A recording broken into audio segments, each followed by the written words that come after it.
مش هنزل القبر غير مرة واحدة.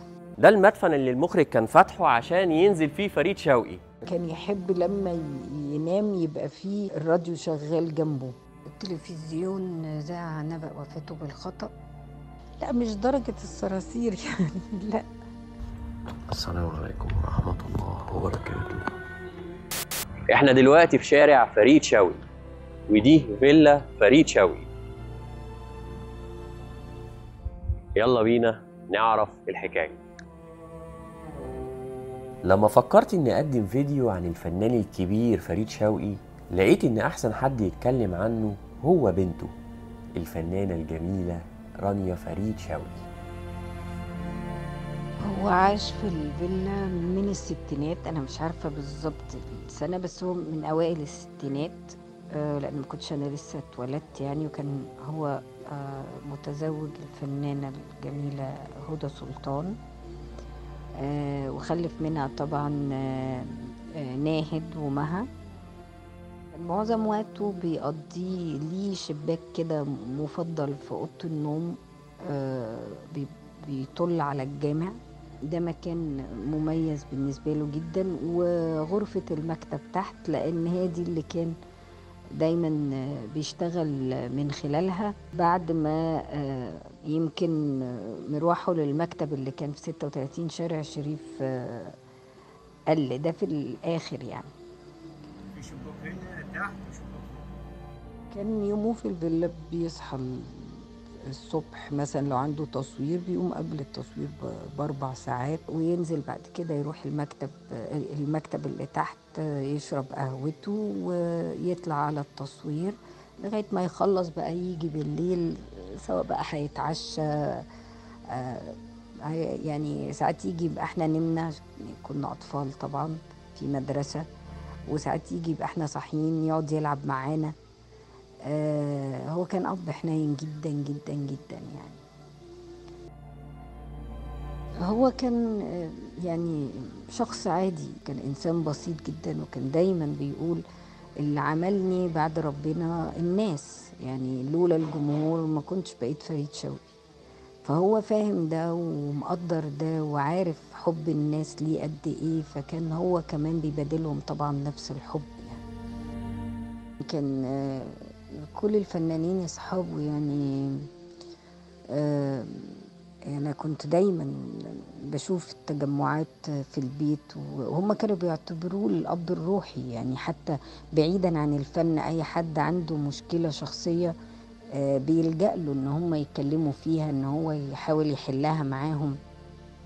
دي حقيقة يعني. طبعا ده ملوش علاقة يعني. الإنسان لما بيعمل أدوار شر أو بيعمل أكشن ده مش معناه إنه إنسان شرير. بالعكس يعني، هو التمثيل إنك لازم تنوع يعني. لا هو كان طيب جدا جدا وحنين جدا، وعمره يعني ما استغل قوته بشكل غلط يعني. هو كان فاهم ان ده شخصية السينمائية يعني. بالعكس يعني كان بسيط وطيب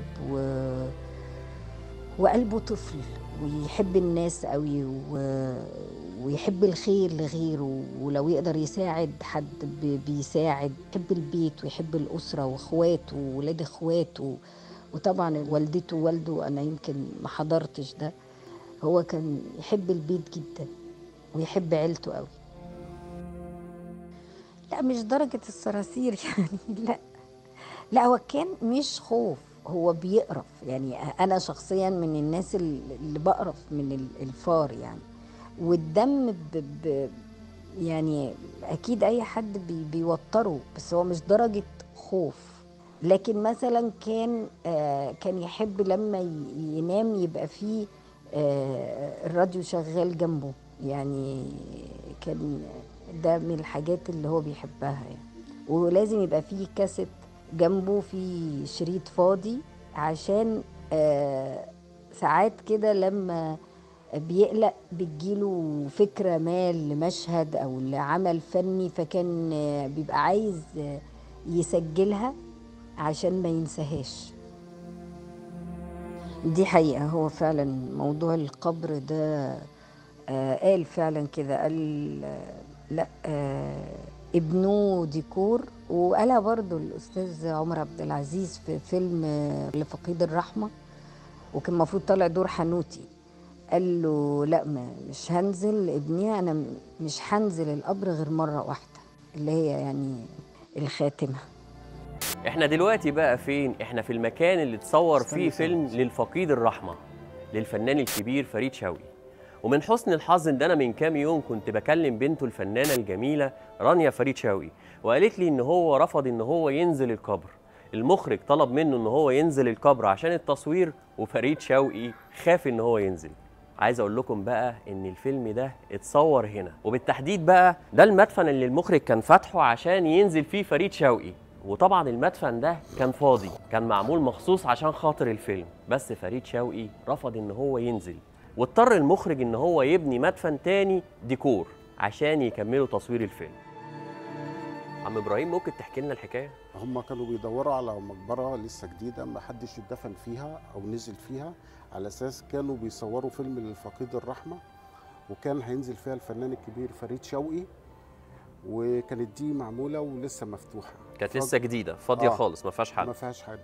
فقعد المخرج وقال تمام هنا وكده، وجم هم في التصوير الفنان فريد شوقي خاف ينزل ومرضيش ينزل، فقال له خلاص هناخد من بره كده الشوت من على وكملوا التصوير بتاعهم يعني هو قبل التصوير قعد نزل شاف المكان وتمام مفيش مشكله، وقال ان هو هينزل يصور. تمام. وبعد كده وقت التصوير نفسه خاف.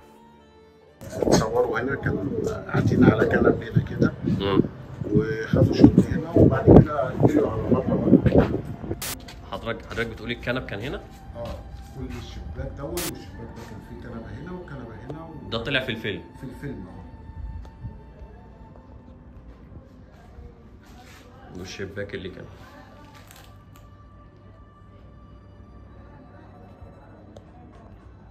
قبل وفاته ب40 يوم التلفزيون ذاع نبأ وفاته بالخطأ.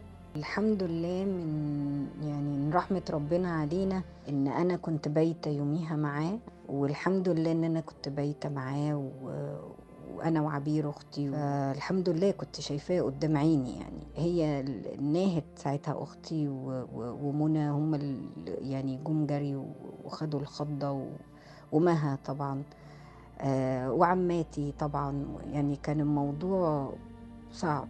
هو في الأول اتخض يعني، وبعدين استوعب الموضوع وقلبه بشكل كوميدي، يعني زي ما طلع قال في التلفزيون دي بروفا على وفاتي. يعني خدها ترجمها بطريقته الساخرة يعني.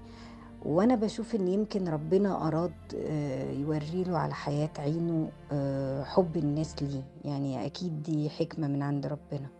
وفعلا كان ساعتها رئيسة التلفزيون او القناة الاولى، مش فاكرة بالظبط يعني، اتشالت فيها يعني، لان الموضوع كان صدمة يعني كبيرة. انا لما بابا توفى هو كان في المستشفى، انا كنت لسه في البيت، وكنت لسه نازله رايحه له، كنت بخلص المعهد واعدي اجيب عصير قصب واطلع على بابا في المستشفى افضل قاعده معاه. وكنت ساعتها برضو بالليل بعمل مسرحيه اسمها مولد سيدي المرعب مع الفنان الجميل نجاح الموجي الله يرحمه برضو. واطلع من المستشفى على المسرح العايم، كانت ساعتها بتتعرض على المسرح العايم. يوميها كان اجازه، وما كنت تعبانه يعني، ما روحتش من بدري وما روحتش المعهد حتى. ف يعني والدتي اللي اتصلت قالت لي، لكن هو كان دايما بيدعي لنا، يعني كان دايما بيدعي لنا فعلا، وكان متقبل فكرة الموت جدا. يعني يمكن قبل كده ما يعني كان بيخاف. في الآخر لا، كان زي ما يكون كان مستنيها فعلا يعني.